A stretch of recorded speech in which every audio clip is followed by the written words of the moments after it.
నమస్తే, నా పేరు Shivaji. Welcome to our channel. కూటమి కార్యకర్తలు ఎప్పుడెప్పుడా అని ఎదురు చూస్తున్నటువంటి శుభ సందర్భం ఏదైతే ఉందో, అంటే కొడాలి నానిని అరెస్టు చేయాలి. ఇంతవరకు ఎందుకు కొడాలి నానిని అరెస్టు చేయలేదు, అసలు కొడాలి నానిని అరెస్టు చేయకపోవడానికి కారణాలు ఏమున్నాయి, ఎందుకు అరెస్ట్ చేయడం లేదని తీవ్ర మనోవేదనతో ఉన్నారు కూటమి కార్యకర్తలు. వాళ్లకు ఇప్పుడు శుభ సందర్భం వచ్చినట్లుంది. గుడ్ న్యూస్ వినేటువంటి అవకాశాలు కూడా పుష్కలంగా కనబడతా ఉంది. సో 20 సంవత్సరాలు విసిగించినా కూడా భరించి 4 సార్లు ఎమ్మెల్యేగా గెలిపిస్తే కనీసం వాళ్ళ ఇంటి ముందు కూడా రోడ్డు వేసుకొని కొడాలి నాని గుట్కా వేసుకొని నోటికొచ్చినట్లు ప్రత్యర్థులను బూతులు తిడుతూ ఇదే రాజకీయం అని చెప్పి 20 సంవత్సరాలు గుడివాడ ప్రజలను నమ్మించినటువంటి కొడాలి నానిని ఏమనేవాడు అప్పట్లో? కొడాలి నాని, నన్ను గుడివాడలో ఓడించే మొగాడు పుట్టాడా? నేను జగన్మోహన్ రెడ్డి గారు ఉంటే గుడివాడలో ఎవడైనా వచ్చి పోటీ చేసేంత ధైర్యం అన్నా ఉంటుందా అని చెప్పి బీరాలు పలికితే 54,000 ఓట్ల తేడాతో ఓడించి గుడివాడ నుంచే కాదు రాష్ట్రం నుంచి కూడా తరిమేసినంత పని చేశారు. ఆ ఎన్నికల కౌంటింగ్ జరుగుతూ ఉంటే కౌంటింగ్ ప్రక్రియ పూర్తి కాకముందే జంపు జిలాని పక్క రాష్ట్రానికి వచ్చి వాలిపోయాడు. అప్పట్లో పెద్ద పెద్ద డైలాగులు వేసేవాడు. సో చంద్రబాబు నాయుడు గారిని అయితే నోటికి వచ్చినట్లు తిట్టేవాడు. కానీ ఎప్పుడైతే అధికారం కోల్పోయాడో, అధికారం కోల్పోయిన తర్వాత గంట కూడా గుడివాడలో ఉండనటువంటి ఈ కొడాలి నాని అప్పట్లో అధికారంలో ఉన్నప్పుడు ఎన్ని డ్రామాలు ఆడాడు, ఎన్ని బూతులు మాట్లాడాడు, ఎన్ని ఎకశకాలు మాట్లాడాడు. సో ఇప్పుడు ఆయన నోటి దూలే ఆయన మెడకు చుట్టుకునింది. ఏంటంటే 2021 పంచాయతీ ఎన్నికల్లో అప్పటి ఎలక్షన్ కమిషనర్గా ఉన్నటువంటి నిమ్మగడ్డ రమేష్ మీద ఆయన చేసినటువంటి వ్యాఖ్యలు ఏందో కాదు, కమ్మోడు కమ్మోడు కమ్మోడు అని. ఇతను కూడా కమ్మోడే, కమ్మోడు కమ్మోడు అని చెప్పి నోటికొచ్చినట్లు. సో ఈ పంచాయతీ ఎన్నికల్లో ఏదో అప్పట్లో తెలుగుదేశం పార్టీకి ఆయన సపోర్ట్ చేస్తా ఆయన నిర్ణయాలు తీసుకుంటా ఉన్నాడని, తెలుగుదేశం పార్టీ ఆయన ఏదో లబ్ధి చేకూరేలాగా ఆయన ఏదో నిర్ణయాలు తీసుకుంటా ఉన్నాడని చెప్పి పెద్ద ఎత్తున ప్రతిరోజు ప్రెస్ మీట్ పెట్టి నోటికొచ్చినట్లు. అసలు నిమ్మగడ్డ రమేష్ ఏంది, సుప్రీంకోర్టు జడ్జిని తిడతారు వీళ్ళు, హైకోర్టు జడ్జిని తిడతారు. అంటే ఏంటంటే అధికారం శాశ్వతం అనేటువంటి అధికార మదంతో మాట్లాడినటువంటి మాటలు ఏవైతే ఉన్నాయో ఇప్పుడు ఇతని మెడకు చుట్టుకుంది. అప్పట్లో ఈ ఎలక్షన్ కమిషనర్ మీద చేసినటువంటి అనుచిత వ్యాఖ్యల మీద క్రిమినల్ కేసు నమోదైనప్పటికీ సో అధికారంలో ఉన్నారు కాబట్టి దాన్ని ఏదో అట్లా హోల్డ్ చేస్తా రావడం జరిగింది. ఇప్పుడు పక్కా ఆధారాలు దొరకడంతో కూటమి ప్రభుత్వము కొడాలి నానిని అరెస్టు చేయడానికి గ్రీన్ సిగ్నల్ కూడా ఇచ్చేసినట్లు వార్తలు వస్తూ ఉంది. సో అతన్ని ప్రాసిక్యూట్ చేయాలి, అతన్ని అరెస్ట్ చేయాలనేటి ఆల్రెడీ పావులు కదుపుతా ఉన్నట్లు కూడా సమాచారం అయితే వస్తూ ఉంది.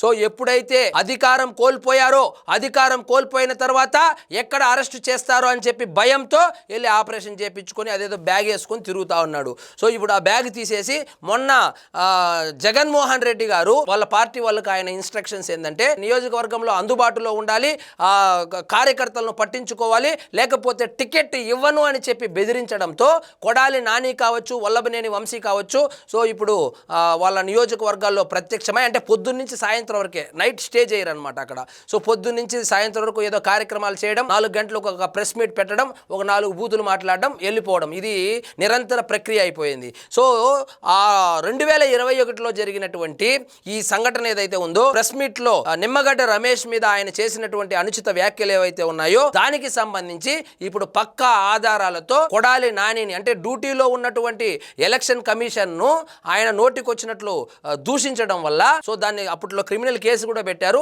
ఆ క్రిమినల్ కేసుకు సంబంధించి ఇప్పుడు కొడాలి నానిని విచారించబోతున్నారు. విచారించి ఆల్రెడీ పక్కా ఆధారాలు ఉన్నాయి కాబట్టి అరెస్ట్ కూడా చేయబోతున్నారు అనేటువంటి వార్తలు వస్తున్నాయి. కూటమి కార్యకర్తలు కళ్ళల్లో ఒత్తులేసుకొని చూస్తూ ఉన్నారు. సో ఎంతమందిని అరెస్ట్ చేసినా కూడా ఈ వాళ్లకు ఆ దాహమే తీరలే. ఒక కొడాలి నానిని అరెస్ట్ చేస్తే మాత్రము ఒక దీపావళి, ఒక సంక్రాంతి, ఒక దసరా, అన్ని పండుగలు కలిసి వస్తే ఏ విధంగా ఉంటుందో ఆ విధంగా సెలబ్రేట్ చేసుకోవడానికి కూటమి కార్యకర్తలు, ముఖ్యంగా తెలుగుదేశం కార్యకర్తలు అయితే వేచి చూస్తూ ఉన్నారు. మరి వాళ్లకు ఈ గుడ్ న్యూస్ తొందరలో వస్తుందా లేకపోతే ఇంకా టైం పడుతుందా, సో సేకరించినటువంటి ఆధారాలు అతన్ని అరెస్ట్ చేయడానికి సరిపోతుందా అనేది తెలియాలంటే కొన్ని రోజులు వేచి చూడాల్సిందే. సో మొత్తానికి ఏ నోటి దూల వల్ల అయితే ఫేమస్ అయ్యాడో అదే నోటి దూల ఇప్పుడు ఆయన మెడకు చుట్టుకొని ఆయన అరెస్ట్ కావడానికి దారి తీస్తూ ఉంది. సో ఇంకా అరెస్ట్ అయితే ఇంకా జగన్మోహన్ రెడ్డి వచ్చి ఏం చెప్తాడు, సో మా నాని అన్న అమాయకుని అరెస్ట్ చేశారు, సో రాజకీయ కుట్రలో భాగంగానే కొడాలి నానిని ఎదుర్కొనే దమ్ము లేక, ఏం ఎదుర్కొనే దమ్ము ఆంధ్రప్రదేశ్లో ఉంటే కదా ఎదుర్కొనే ఎదుర్కొనేకి ఆయన ఉండనే ఉండడు, హైదరాబాద్లో ఉంటాడు. ఎదుర్కొనే దమ్ము లేక ఈ విధంగా తప్పుడు కేసులు పెట్టి, తప్పుడు కేసా ఒక ఎలక్షన్ కమిషన్ని లకారంతో తిట్టితేనో, లేకపోతే కులంతో దూషిస్తేనో, లేకపోతే కించపరిచేలాగా మాట్లాడితేనో, ఒక్క ఎలక్షన్ కమిషన్ని ఎలక్షన్లు జరుగుతూ ఉండేటప్పుడు మాట్లాడితే అది చిన్న తప్ప? వీళ్ళకి అన్ని చిన్న తప్పులే కాబట్టి మళ్ళా పరామర్శకు వస్తాడు. సో ఈయన ఏం చేస్తాడు, కొడాలి నాని నాకు ఆరోగ్యం బాలేదు కాబట్టి నాకు ముందస్తు బెయిల్ కావాలి. ఇవన్నీ ఇంకా జరిగే డ్రామాలే. సో మొత్తానికి ఒకవేళ నిజంగా కొడాలి నాని అరెస్ట్ అయితే నిజంగా కూటమి కార్యకర్తలకు పండుగ వాతావరణం అని చెప్పాలి. సో ఇదండి ఈరోజు మన టాపిక్. మీకు ఈ వీడియో నచ్చినట్లయితే లైక్ చేయండి, షేర్ చేయండి, ఛానల్ మాత్రం సబ్స్క్రైబ్ చేసుకోవడం మర్చిపోవద్దు.